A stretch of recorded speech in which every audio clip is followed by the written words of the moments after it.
Allah permudah semua keputusan. Allah permudah semua jalan. Sehingga rasa keraguan gue tentang sholat itu ya Allah jawab semuanya. Secara rinci dan detail. Tujuh Langit, Ruben meraih hidayahnya seorang diri. Teman-teman tak ada yang tahu. Hanya beberapa guru yang setia menuntun dan jadi tempatnya bertanya.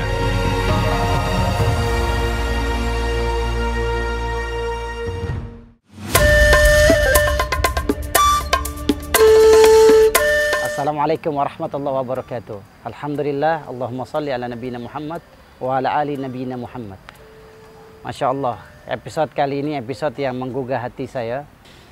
Ya, diberikan hidayah oleh Allah Azza wa Jalla. Namanya Ruben Onsu. Luar biasa ya. Kalau Allah sudah menghendaki seseorang dapat hidayah, maka tidak ada yang mampu menyesatkan dia. Sebagaimana Nabi SAW bersabda, "Man yahdillah fala mudhillalah, wa man yudlil fala hadiyalah." Seseorang kalau sudah diberi hidayah oleh Allah, tidak ada yang mampu menyesatkan dia. Tapi sebaliknya, kalau orang sudah disesatkan oleh Allah Azza wa Jalla, mau 1 juta kiai ceramahin dia. Kalau Allah sudah sesatkan, orang ini nggak mungkin dapat hidayah. Belajar dari Ruben Onsu episode kali ini.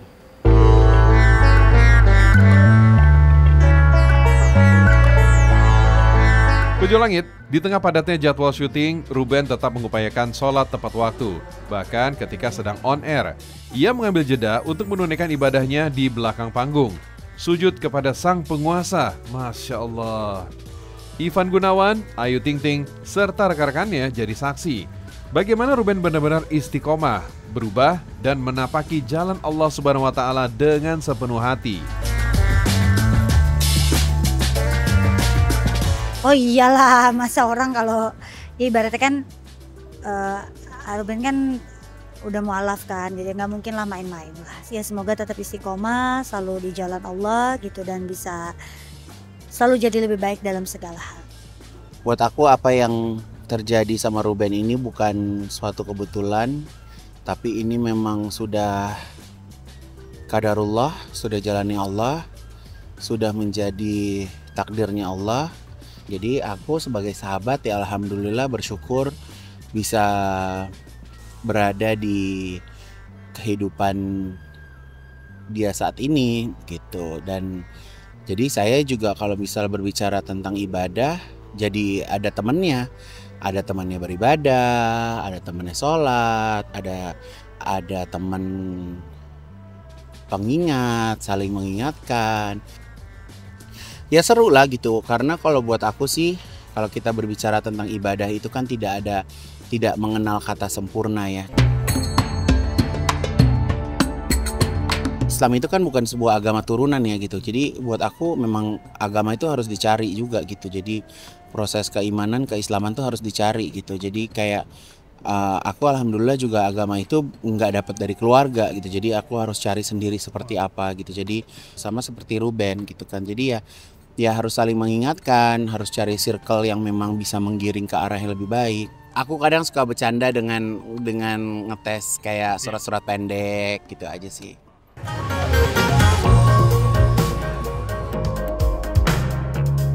Seberapa penting lingkungan itu membantu Kak Ruben tetap istiqomah tadi? Kalau udah niat kayaknya semuanya kalah ya. Jadi nggak terkecoh dan nggak ngerasa berat. Bahkan terseleksi sendiri. Yang biasanya ngajakin kita nongkrong gitu. Ya, ini udah mundur sendiri. Ya alhamdulillah yang dukung ada, yang menjauh juga ada, gitu. Dan nggak apa-apa kan. Orang saya bertemannya sama yang punya alam semesta. Masya Allah. Nah, Kak, tadi Kak Ivan itu sempat cerita. Ya. Kak Ivan itu juga sering ngetes nih, hafalan surat-surat pendeknya Kak Ruben. Sebenarnya ya kalau iseng udah pasti dia iseng dong. Tapi kan ini kalau sama dia di setiap saat ya, gue di pesawat, gue dites. Ya, di mall, di restoran, gue dites sama dia. Tapi kalau kakak tuh ngelihatnya gimana? Kak Igun itu seperhatian itu? Ya ini nih, kalau aku bilang nih, ini Masya Allah ini luar biasa banget. Ketika saya lagi menjadi seorang muslim, belajar, Igun pun lagi mulai belajar juga. Justru yang pertama kali curiga aku Islam tuh Igun. Lu deh. Padahal ngomong pun enggak, apapun enggak, aku enggak ada.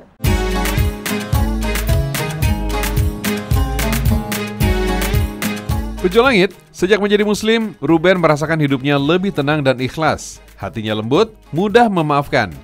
Silaturahmi dengan keluarga jauh yang dulu sempat terputus, kini kembali terjalin, bahkan makin erat. Allah melapangkan hatinya untuk bertemu, tersenyum, dan merajut kembali hubungan keluarga. Allahu Akbar. Sekarang setelah menjadi seorang muslim, bisa berkumpul dengan keluarga yang dulu sebenarnya sempat jauh tuh. Iya. Itu udah apa ya, sumber kekuatan saya yang memang benar-benar saya sendiri sudah pasrah gitu. Tapi ketika saya udah berserah, ya saya percaya Allah pasti atur saya yang terbaik, ya dipertemukan saya dengan pihak keluarga, bisa berkomunikasi lagi, ternyata saya masih punya banyak keluarga gitu. Itu udah yang nggak bisa dinilai dengan materi. Emangnya pada saat itu, pas tahu Kak Ruben ini menjadi seorang muslim, Ya, apa tuh hal pertama yang mereka ucapin? Gimana perasaan mereka menyambut Kak Ruben pada saat itu? pada saat itu menyambutnya ya pasti saya pun juga ada nervous, senang, bahagia, terharu, semuanya. Jadi ya nggak ada yang spesial penyambutannya. Yang penting saya yang masih muda yang bersilaturahmi. Saya datengin satu-satu.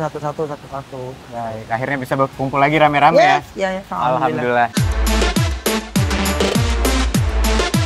Bejo Langit, satu hal yang Ruben selalu bilang pada Anov, ia ingin terus memperbaiki sholatnya, menambah bacaan ayat dan memperbaiki bacaan sholatnya. Baginya, sholat jadi sarana untuk bercerita dan berkeluh kesah kepada Allah Azza wa Jalla, terutama di waktu sepertiga malam. Itu waktu yang paling Ruben tunggu-tunggu, ya, untuk melaksanakan sholat tahajud.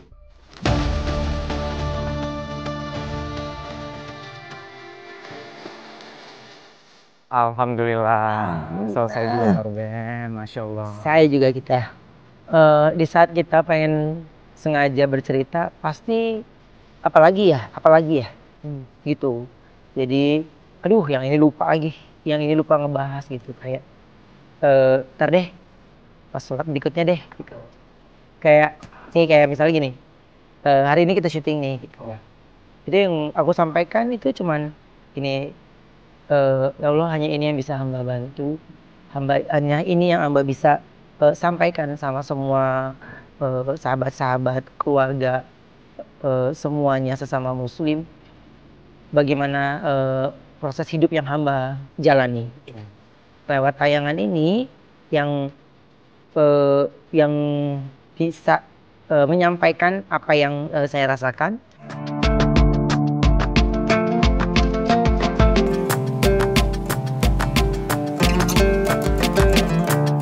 Dalam sunyi, ia berjuang menjaga istiqomah sholat, meski situasinya tak mudah. Tapi justru di keheningan malam, Ruben menemukan jawabannya lewat sholat tahajud. Ia merasakan pintu jalur langitnya terbuka lebar. Percaya nggak? Ini kejadian setelah saya masuk Islam. Jadi saya sholat, terus begini, udahlah bismillahirrahmanirrahim lah, udah baca tuh niat sholatnya gitu. Terus tahajudnya, ya tahajudnya gini, ya Allah, udah bisa deh, kalau salah juga nggak ada yang marahin kok, kanan kiri nggak ada orang, kalau tahu sendiri udah gitu. Pokoknya kita belajar udah pakai daya ingat nih, udah mengandalkan daya ingat nih. Lalu percaya nggak, Allah Akbar, blank, lupa apaan lagi tuh, udah gini, aduh lupa seblank-blanknya. Tapi ketika gue langsung pada saat tahajud bener-bener hening banget, gue cuma bilang, ya Allah, hanya Engkau yang tahu bagaimana aku sholat. Seandainya aku salah, Engkau yang tahu, aku belajar. Percaya nggak? Surat-suratnya mungkin gue udah hafal ya, aman. Tapi prosesnya dari rukunya sampai sujudnya itu bener-bener itu gue ngerasain di mana ada yang mengarahkan. Masya Allah. Dari gue ruku, sujud itu bener-bener ada orang di punggung gue yang megang. Terus nyuruh gue berdiri sampai ada yang giniin gue. Bener, nih gue ngomong aja merinding. Aku juga merinding. Merinding, gue ngomong merinding. Karena bener-bener yang gue raguin, yang gue takutin Allah apa ya, dia jawab gitu. Ya. Dan di saat memang apa ya, itu ketika lu ragu, ya Allah kasih jalan sebenarnya kan. Bener-bener ngebimbing sampai gue selesai. Sampai lagi bilang, ih gue padahal gak hafal ya, tapi kok gue bisa selancar itu gitu. Gak ada orang sama sekali. Dari situ gue udah gak ribet kalau mau sholat nyari orang siapa nggak. Dari situ gue udah bisa sendiri. Terus udah belajar sendiri. Terus kan setiap habis sholat itu pasti gue ada waktu untuk baca surat-surat pendek, pelajari gitu. Itu kayak setiap belajar tuh kayak lu kayak disiram air bunga tuh nggak? Kayak wangi gitu. Terus kayak lu kayak orang yang nafas yang biasanya segini tuh kayak gitu loh. Jadi itu yang gue bilang gue susah menceritakan gitu. Tapi kalau menceritakan itu kembali lagi menangis karena Allah permudah semua keputusan. Allah permudah semua jalan. Sehingga rasa keraguan gue tentang sholat itu ya Allah jawab semuanya secara rinci dan detail. Jadi yang saya pelajari sekarang ini akhirnya udah di tahap yang lain lagi, di tahap yang lain lagi. Dan itu memang mungkin Allah udah atur semua, yang ini suruh pergi dulu, ini suruh pergi dulu. Mungkin kalau ada orang saya masih terus mengandalkan kan, gitu. Makanya saya bilang kalau kita berprasangka baik, ya sama Allah pasti ada jalannya.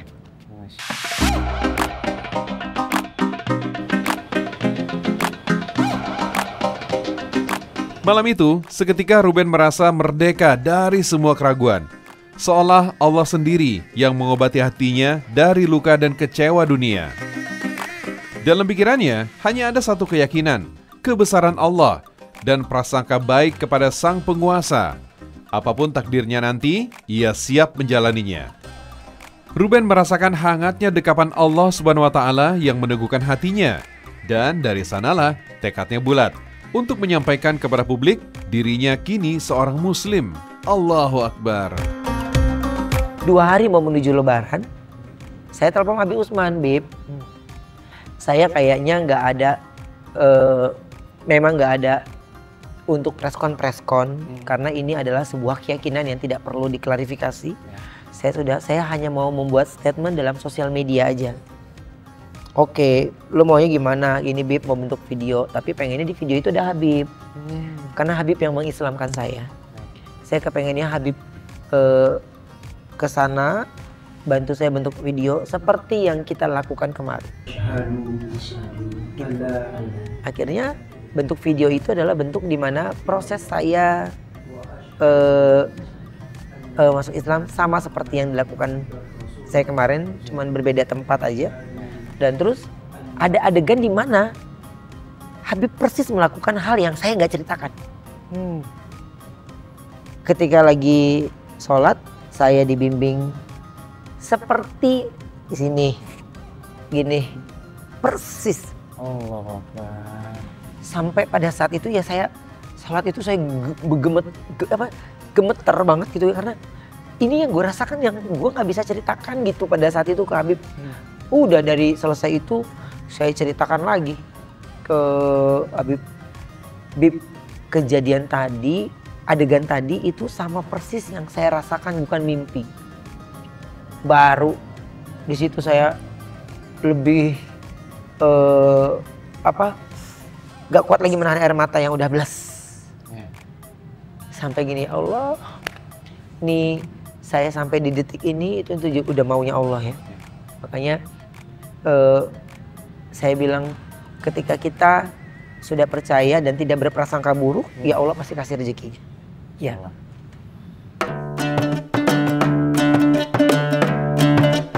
Pejuang langit yang dimuliakan Allah Azza wa Jalla, Masya Allah ya, Ruben Onsu, dia mengajarkan kepada kita semua tentang berbaik sangka.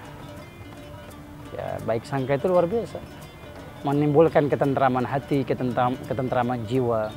Karena Rasulullah SAW pernah menyampaikan hadits qudsi, Allah berfirman, Ana inda zanni abdi bi.